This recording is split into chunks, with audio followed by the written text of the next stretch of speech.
15장 말씀입니다.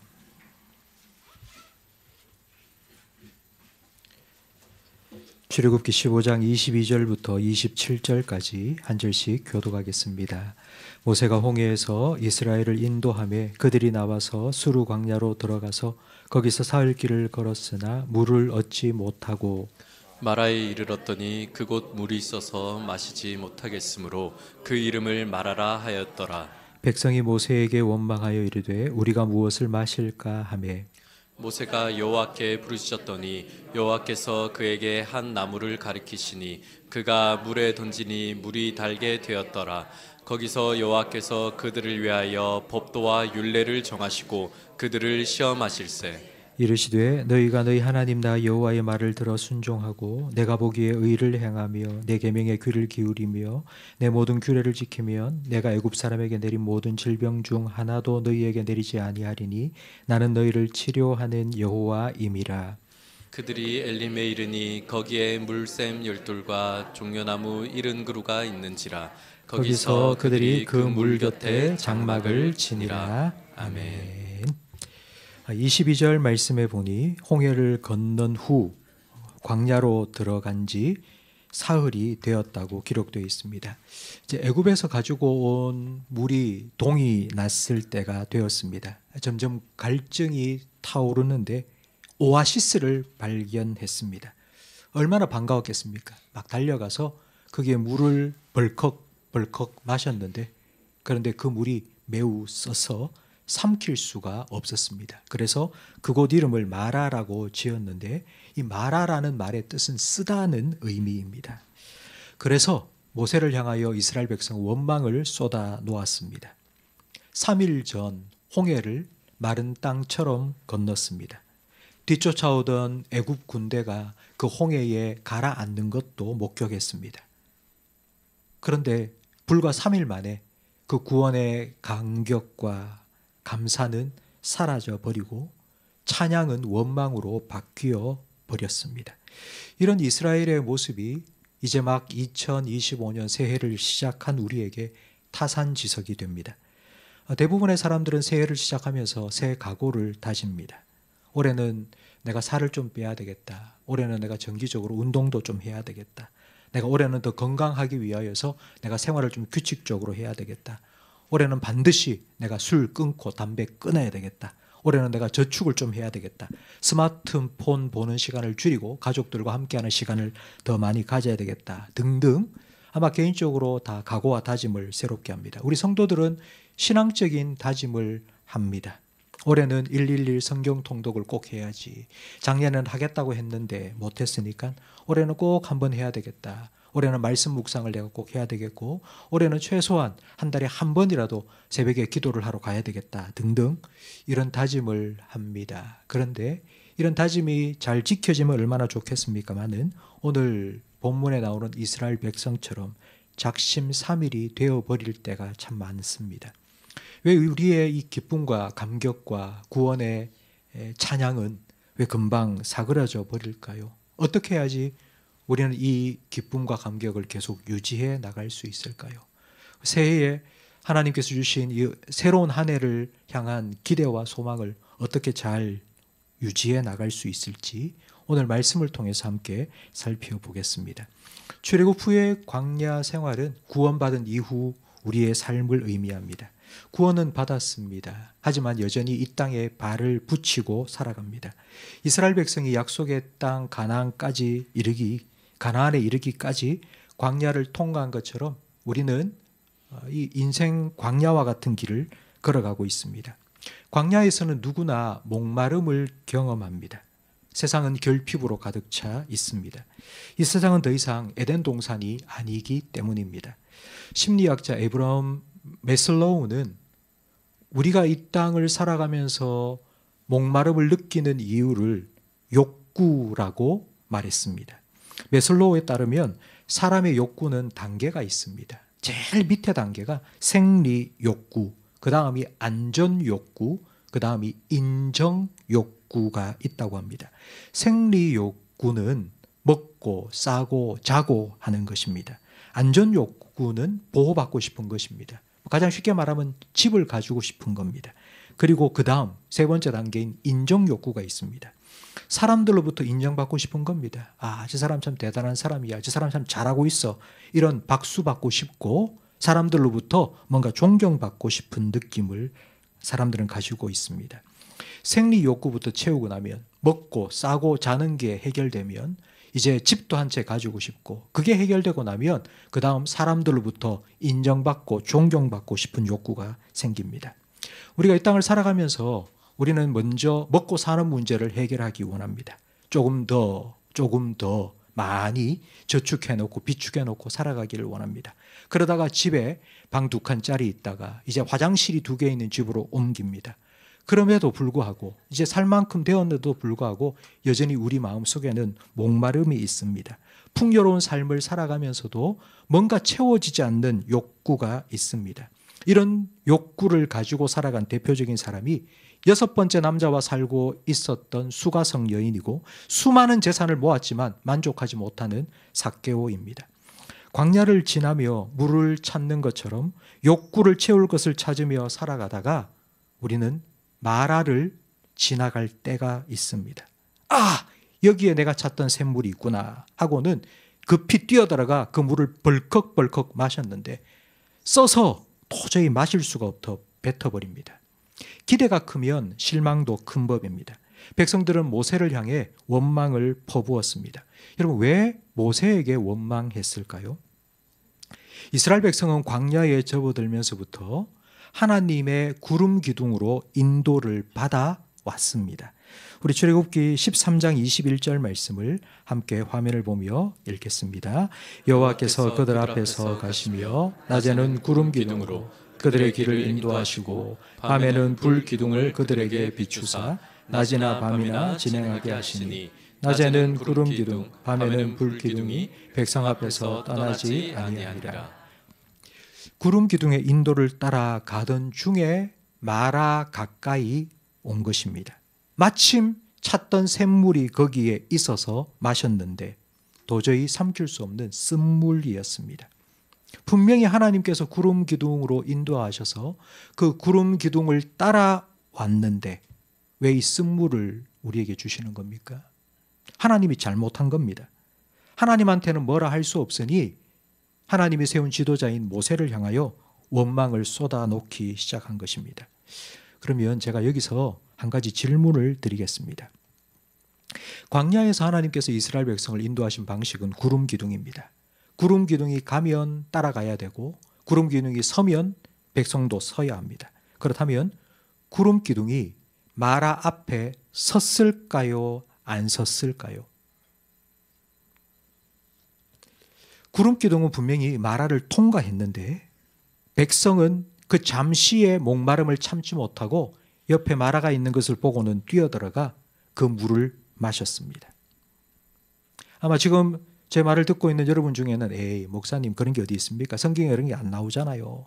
목사님이니까 뭐 그런 상상을 하실 수 있는데요 라고 하실 수 있는데 우리 25절 말씀을 본문 25절 말씀을 함께 화면을 보며 읽겠습니다.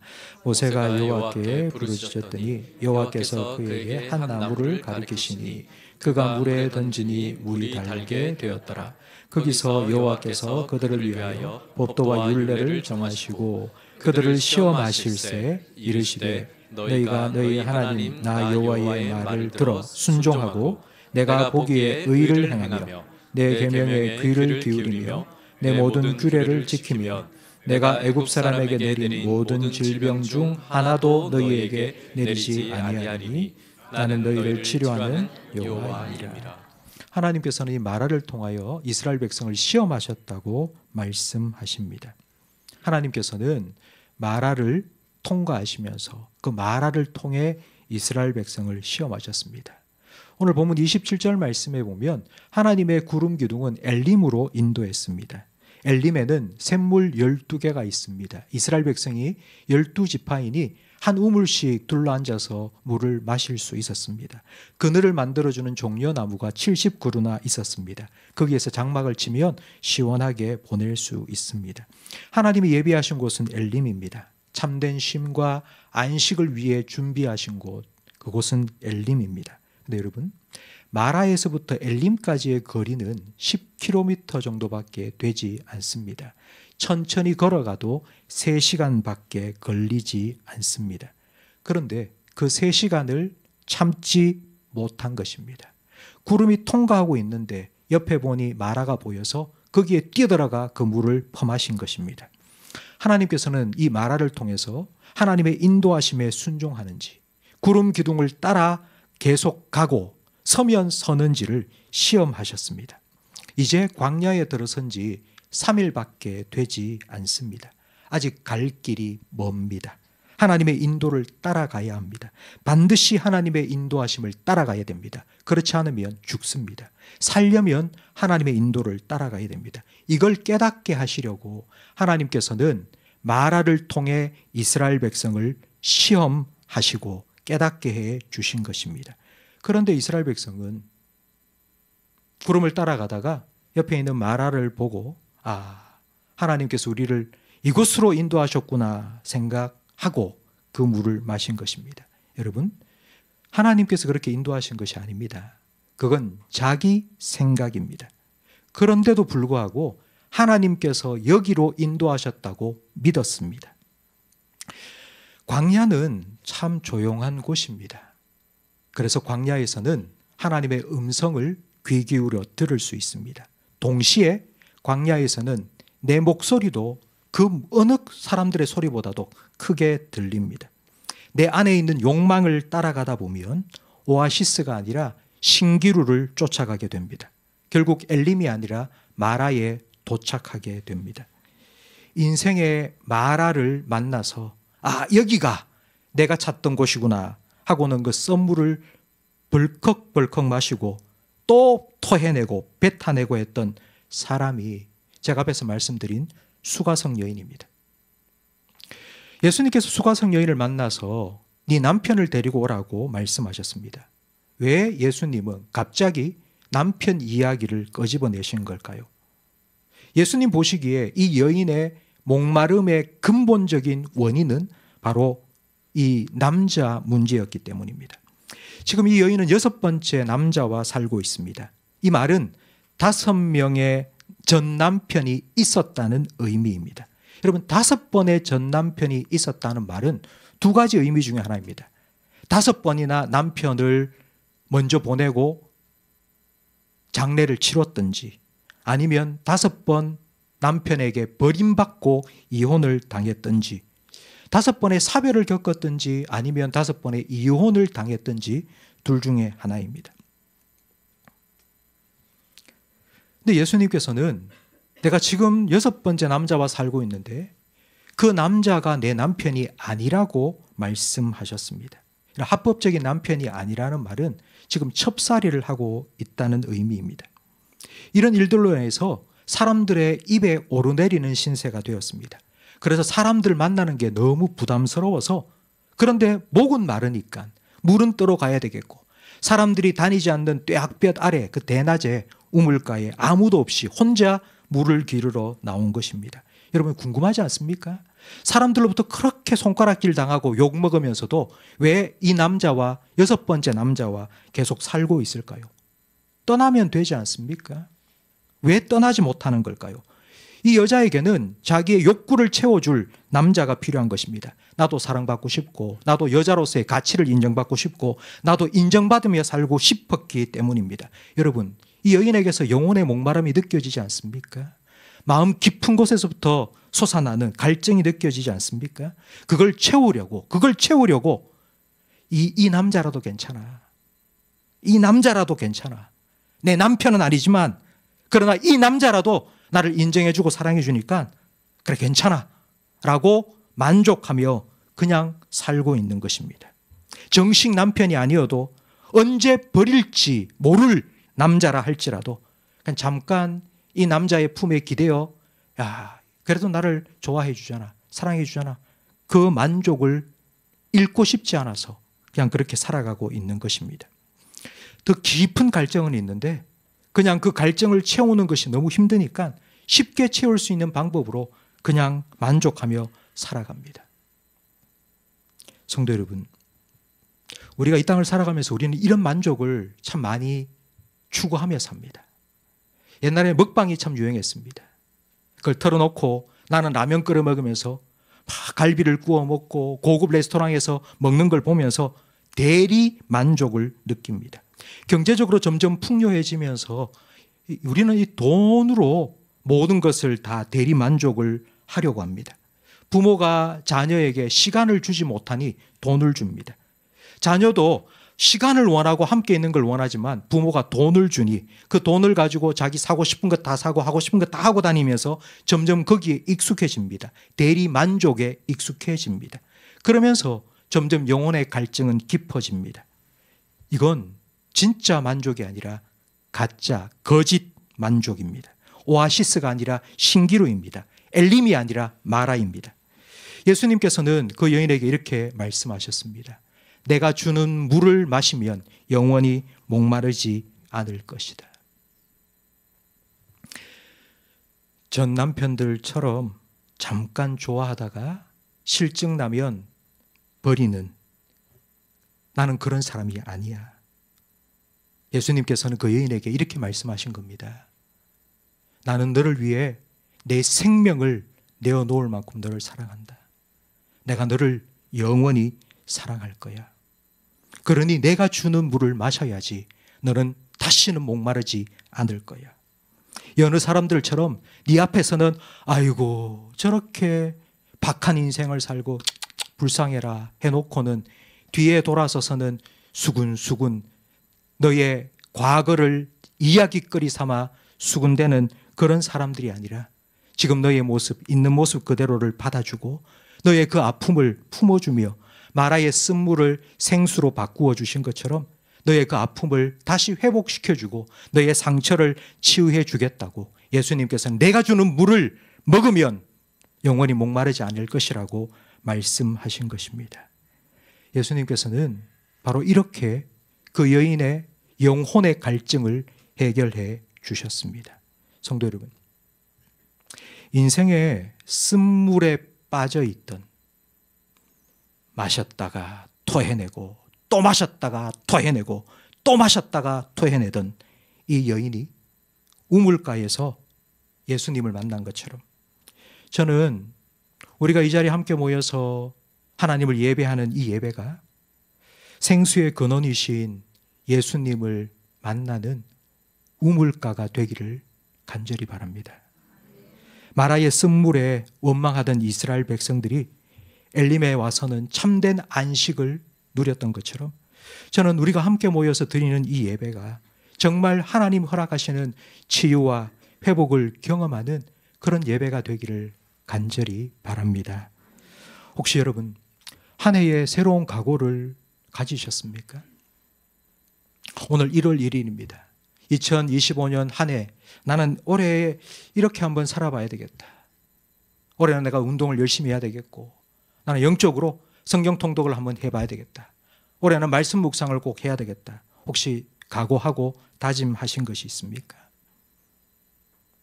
여러분 아마 이 각오와 다짐을 가지고 살다 보면 한 3일쯤 지나고 한 달쯤 지나고 석 달쯤 지나고 나면 아마 마라의 실패를 경험하는 순간이 찾아올 수도 있을 것입니다. 만약 여러분이 마라의 쓴 실패를 경험하는 그 순간 오늘 이 말씀을 꼭 기억하십시오. 엘림은 가까이에 있습니다. 멀리 있지 않고요. 마라 옆에 엘림이 있습니다. 내가 각오하고 다짐한 것 내가 다 못 지켰으니까 에휴 올해도 그냥 이렇게 그냥 넘어가고 끝내자 포기하지 마시고 다시 하나님 앞에 나와 다시 새롭게 시작할 수 있는 은혜를 구하시기 바랍니다. 인생은 광야와 같습니다. 광야에는 메마름이 있습니다. 광야를 통과하기 위해서는 반드시 오아시스에 들려야 합니다. 우리 교회가 엘림과 같은 영혼의 오아시스가 되기를 간절히 바랍니다. 그런데 우리가 이 엘림에 머물러 있으면 안 됩니다. 여기가 좋사오니 하고 여기에 계속 머물러 있으면 안 됩니다. 이스라엘 백성은 샘 12이 있고 70그루의 종려나무가 있는 엘림에 잠깐 들린 것입니다. 다시 거기서 힘을 얻고 가나안을 향하여 나아갔습니다. 성도 여러분, 이제 2025년 하루가 되었습니다. 이제 하루밖에 지나지 않았습니다. 2025년 우리가 가야 할 날이 아직 참 많이 남았습니다. 여러분이 그 길을 가다가 한 해를 살아가다가 여러분이 목마르고 지치고 또 마라의 쓴물로 여러분 갈증을 느낄 때면 다시 이곳으로 오십시오. 여기 와서 목을 축이고 다시 쉬었다가 힘을 얻어서 힘차게 걸어가시기 바랍니다. 우리 모든 성도님들이 하나님께서 인도하시는 엘림을 거쳐서 하나님과 함께 2025년 우리에게 주어진 인생의 경주를 주님의 은혜로 잘 달려갈 수 있기를 예수님의 이름으로 축복합니다.